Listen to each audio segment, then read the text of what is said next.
लाहौर के कदाफी स्टेडियम में अंजाम बिलाखिर हकीकत के करीब आ ही गया।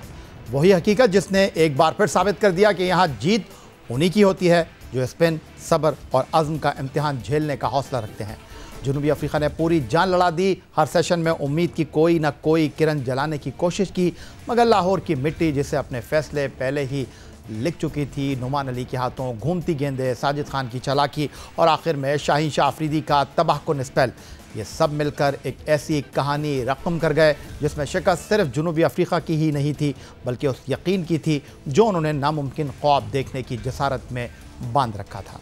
ये जीत किसी एक स्पेल या लम्हे की मरहूने मिन्नत नहीं थी बल्कि 4 दिन की तारीखी गिरफ्त का नतीजा साबित हुई। वो गिरफ्त जो नुमान अली के स्पिन में, शाहीन अफरीदी के रिवर्स में और पाकिस्तान के जज्बे में कैद थी। कदाफी स्टेडियम लाहौर ने एक बार फिर अपनी सरजमीन पर वो मंजर देखा जब मिट्टी के ज़र्रों ने खुद गवाही दी कि यहाँ स्पिन सिर्फ बॉलिंग नहीं, एक रिवायत है और ये रिवायत पाकिस्तान के नाम लिखी गई है। पाकिस्तान ने वर्ल्ड टेस्ट चैंपियन जनूबी अफ्रीका को 93 रन से शिकस्त देकर 2 टेस्ट की सीरीज़ में 1-0 की बरतरी हासिल कर ली है। मैच के बाद प्रेस कॉन्फ्रेंस करते हुए पाकिस्तान टेस्ट टीम के कप्तान शान मसूद ने कहा, आईसीसी वर्ल्ड टेस्ट चैंपियनशिप का आगाज़ अच्छा मिला। जनूबी अफ्रीका के खिलाफ फतह से टीम का मोराल बुलंद हुआ है। पाकिस्तान टीम टॉप की टीम है, कोशिश करेंगे फतह के इस कॉम्बिनेशन को बरकरार रखें और वर्ल्ड टेस्ट चैंपियनशिप में अपनी पोजीशन को मजबूत करें। हमेशा फोकस रहा है वो रहा है कि हम एज ए साइड कैसे इम्प्रूव कर रहे हैं। हराना ऑब्वियसली रिज़ल्ट लेना बहुत बड़ी बात होती है, बट ऑब्वियसली हम इस चीज़ से भी मतलब मुतमईन रहे हैं कि अगर हमारी आप प्रीवियस साइकिल भी देखें उसमें जब हम ऑस्ट्रेलिया गए हमारे पास जीतने की अपॉर्चुनिटीज़ थी, साउथ अफ्रीका में हमारे पास पहले टेस्ट जीतने की अपॉर्चुनिटीज़ थी, इंग्लैंड को इधर हमने सीरीज़ हराई। तो मैसेज ये है कि हम अच्छी क्रिकेट खेल रहे हैं, बड़ी टीमों के अगेंस्ट अच्छी क्रिकेट खेल रहे हैं, बट चैलेंज ये है साइड के लिए कि किस तरीके से कंसिस्टेंटली हम मैचेस जीतें और अपनी पोजीशन जब टेस्ट चैम्पियनशिप में अच्छी होगी तो आई थिंक जो साइड टॉक है डिवीज़न 1 की, डिवीज़न 2 की, उसमें पाकिस्तान हमेशा एक टॉप टीम रहेगी। तो हमारा फोकस कम्प्लीटली अपनी पोजीशन को बेहतर करने के लिए और इस वर्ल्ड टेस्ट चैम्पियनशिप में हमने अच्छा स्टार्ट लिया और अब चैलेंज और अपॉर्चुनिटी ये है हम सब के लिए कि हम इसको आगे किस तरीके से बढ़ाते हैं। लाहौर की हवा में स्पिन का जादू घुला हुआ था। सूरज की किरणें जैसे कदाफी स्टेडियम की पिच पर नुमान अली के हाथों के इशारे पर नाच रही थीं। ये वो दिन था जब एक बाएं हाथ के स्पिनर ने खेल के धारे को अपनी मुट्ठी में कैद कर लिया। एक ऐसा दिन जब नुमान अली ने न सिर्फ जनूबी अफ्रीका की मुज़ाहमत तोड़ दी बल्कि ख़ुद को पाकिस्तान के बॉलिंग फ़न का जिंदा इस्तिआरा बना दिया। उनके सामने तजुर्बा बेअसर, टेक्निक बेकार और हिम्मत कमज़ोर होती चली गई। नुमान अली ने पहले ट्रिस्टन स्टब्स को सिर्फ 2 रन पर पवेलियन भेजा और फिर जब डेविड ब्रेविस ने जवान और बेखौफ बैटर बनकर उन पर हमला आवर होने की कोशिश की तो नुमान ने भी जवाब में वही बहादुरी दिखाई जिसने उनके करियर के सबसे रोशन लम्हे को जन्म दिया।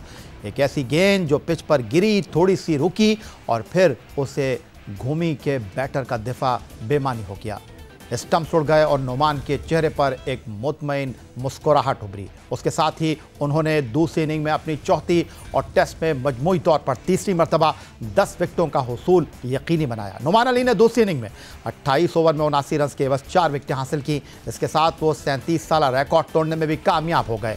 नुमान अली 5 टेस्ट के तसलसल में सबसे ज़्यादा विकेटें लेने वाले पाकिस्तानी बॉलर बन गए। नुमान अली ने करियर के 16वें से 20वें टेस्ट मैच के दौरान 46 विकेटें हासिल की। मरहूम अब्दुल कादिर ने 1987 से 1988 में करियर के 48वें से 52वें टेस्ट में 44 विकेटें हासिल की थीं। पाकिस्तान के नुमान अली गुज़िश्ता 12 माह के दौरान दुनिया के सबसे ज़्यादा कामयाब स्पिनर बन गए हैं। T20 एशिया कप 2025 में पाकिस्तान क्रिकेट टीम ने फाइनल के लिए क्वालिफाई तो किया लेकिन रिवायती हरीफ भारत के खिलाफ फतह नसीब ना हो सकी। इस इवेंट के दौरान T20 टीम के कप्तान सलमान अली आगा तनकीद की जद में रहे। उन पर यह एतराज़ भी हुआ कि वो बॉलिंग कराने नहीं आए और बैटिंग में भी वो 7 मैच खेलकर महज 72 रन ही बना सके। लेकिन जनूबी अफ्रीका अब लाहौर टेस्ट की पहली इनिंग में मोहम्मद रिजवान के साथ मैच की सबसे बड़ी 163 रन की शराकत में उनका किरदार सबसे अहम रहा। पाकिस्तान टीम 199 रन पर 5 विकेटों से महरूम हो चुकी थी और यहां सलमान अली आगा ने 145 गेंदों का सामना करते हुए 5 चौकों और 3 छक्कों की मदद से 93 रन स्कोर किए। सिर्फ बैटिंग ही नहीं बल्कि बॉलिंग और फील्डिंग में भी उन्होंने कलीदी किरदार निभाया। जब कप्तान को पहली इनिंग में ब्रेक थ्रू की ज़रूरत हुई तो सलमान अली आगा ही थे जिन्होंने टीम को मायूस नहीं किया। पहले इनिंग में 71 रन बनाने वाले रियान रैकेल्टन की विकेट ली और मैच में मजमूई तौर पर 5 बेहतरीन कैच भी किए। वाइट बॉल क्रिकेट हो या red ball cricket, Pakistan cricket team की बैटिंग लाइनअप मैच पर गिरफ्त हासिल करने के बाद बुरी तरह लड़खड़ा जाती है। एशिया कप 2025 में भी मिडल ऑर्डर की नाकामी हमें वाज़ेह तौर पर नजर आई है और अब जनूबी अफ्रीका के खिलाफ लाहौर टेस्ट की पहली इनिंग में जहां पहले इमामुल हक और शान मसूद ने दूसरी विकेट पर 161 रन की शराकत बनाई और फिर छठी विकेट पर wicket keeper batter Mohammad Rizwan और सलमान अली आगा ने 163 रन की पार्टनरशिप बनाई और पाकिस्तान को मजबूत पोजीशन दी। लेकिन फिर पहली इनिंग में पाकिस्तान की आखिरी 5 विकेटें महज 16 रन के इजाफे से गिर गईं। यही सूरत हाल पाकिस्तान को दूसरी इनिंग में भी दरपेश आई। पहली इनिंग में मिलने वाली बर्तरी के बाद पाकिस्तान के टॉप ऑर्डर ने छोटी छोटी पार्टनरशिप बनाई, लेकिन जब पाकिस्तान 150 रन पर पहुंचा तो पाकिस्तान को 224 रन की बर्तरी हासिल हो गई थी। लेकिन फिर उसके बाद पाकिस्तान की अगली 6 विकेटें स्कोर में महज 17 रन के इजाफे से गिर गईं। लाहौर टेस्ट के तीसरे दिन खेल के अख्तिताम के बाद कौमी टेस्ट टीम के अबूरी हेड कोच अजहर महमूद भी इस बात का एतराफ़ करते दिखाई दिए कि पाकिस्तानी बैटर्स की कारकर्दगी अच्छी नहीं रही। मीडिया से बातचीत करते हुए अजहर महमूद बोले, पाकिस्तान ने पहली इनिंग में बेहतरीन शराकत बनाई, पिच मुश्किल ज़रूर थी, लेकिन दूसरी इनिंग में पाकिस्तानी बल्लेबाजों ने गलत शॉट खेलकर विकेटें गंवाई, जिसे बेहतर करने की ज़रूरत है। देखिए, सिंपल है कि अब टेस्ट मैच क्रिकेट की बात करते हैं तो हमने पहली इनिंग्स के बाद यही बात की थी कि स्मॉल पार्टनरशिप्स की जो एक तो बड़ी पार्टनरशिप है, पहले 10-15 रन की पार्टनरशिप आप करें, और देखा कि आपने दूसरी इनिंग में भी हमने वही लैक किया कि जो हमारी पार्टनरशिप नहीं लगी। और अब 17 रन पे अगर आप 5 विकेटें गिरा देंगे, जिसमें यह है कि ठीक है पिच में बॉल थोड़ा सा ब्रेक हुआ है लेकिन पिच ने किसी को आउट नहीं किया। हमारी जो शॉट सिलेक्शन थी वो ठीक नहीं थी, वो इस पे हम बात भी कर रहे हैं और हमें इन चीज़ों को बेहतर करना पड़ेगा। अगर हमने मूविंग फॉरवर्ड इस तरह की पिचेस पे खेलना है तो then we have to be have a patience कि हमने किस तरह करना है और किस तरह हमने पार्टनरशिप बिल्ड करनी है। इसमें तो कोई दूसरी चीज़ ही नहीं है कि हम ये कहें कि जी कोई चीज़ ढकी छुपी है। सारी चीज़ें सबके सामने, आपको भी पता है और मुझे भी पता है कि जिन चीज़ों पे हमने काम करना है, और थ्रू आउट द कैंप भी हम इसी चीज़ों के ऊपर काम कर रहे थे। Pakistan cricket team Lahore test की दूसरी इनिंग में 277 रन के दिफा में 134 रन पर 6 विकेटें हासिल कर चुकी थी, लेकिन इसके बाद पाकिस्तानी स्पिनर्स को विकेटें लेने में दिक्कत का सामना था। इस मरहले पर गेंद रिवर्स होना शुरू हुआ और कप्तान शान मसूद ने शाहीन शाह अफरीदी को गेंद थमा दी। जनूबी अफ्रीका की बकिया 4 विकेटें उन्होंने हासिल की।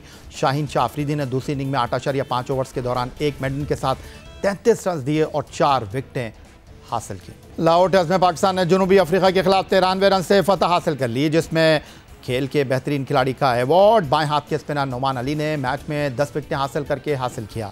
ऑफ स्पिनर साजिद खान 5 विकेटों के हसूल में कामयाब रहे, लेकिन स्पिन बॉलिंग के लिए साजगार लाहौर की पिच पर पाकिस्तान के प्लेइंग 11 में 2 फास्ट बॉलर की शमूलियत पर सवाल उठ रहा था। जनूबी अफ्रीका ने अपनी प्लेइंग 11 में सिर्फ एक स्पेशलिस्ट फास्ट बॉलर कगीस और रबादा को शामिल किया, लेकिन पाकिस्तान ने शाहीन शाह अफरीदी के साथ हसन अली को भी स्क्वाड का हिस्सा बनाया। हसन अली ने मैच में मजमूई तौर पर 10 ओवर कराए और कोई विकेट ना ले सके,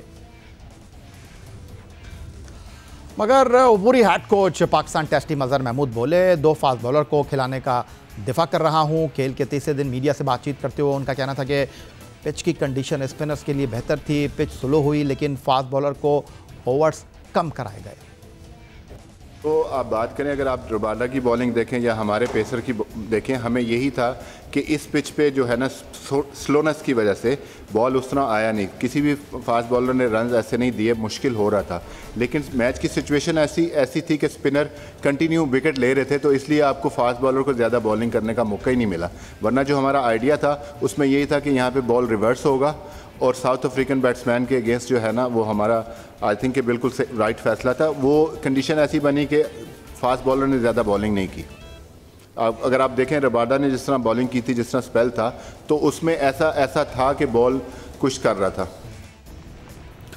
पाकिस्तान टेस्ट टीम के कप्तान शान मसूद ने शाहीन शाह अफरीदी की बॉलिंग को सराहा और फास्ट बॉलर को खिलाने पर टीम मैनेजमेंट के फैसले को दुरुस्त करार दिया। मैच के बाद प्रेस कॉन्फ्रेंस में शान मसूद बोले, शाहीन शाह अफरीदी और हसन अली को एक साथ खिलाने का मकसद रिवर्स स्विंग से फ़ायदा उठाना था। ये दोनों रिवर्स स्विंग के पाकिस्तान के अच्छे बॉलर्स हैं। शाहीन शाह अफरीदी ने उनसे गेंद मांग कर ली और कहा मैच बदल कर रख देंगे, और फिर शाहीन शाह अफरीदी की बॉलिंग सबके सामने है।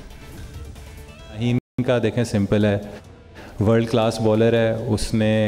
उसने खुद ही जब हम बात कर रहे थे, आपस में बात करते हैं, उसने कहा कि मैं आपको मैच टर्न करके दूंगा, टर्न अराउंड करके दूंगा, और हमने सिर्फ वेट किया कि बॉल थोड़ा सा पुराना हो जाए। ऑब्वियसली उसको नया बॉल ना कराना एक बड़ा डिसीजन होता है, बट पूरा ट्रस्ट था।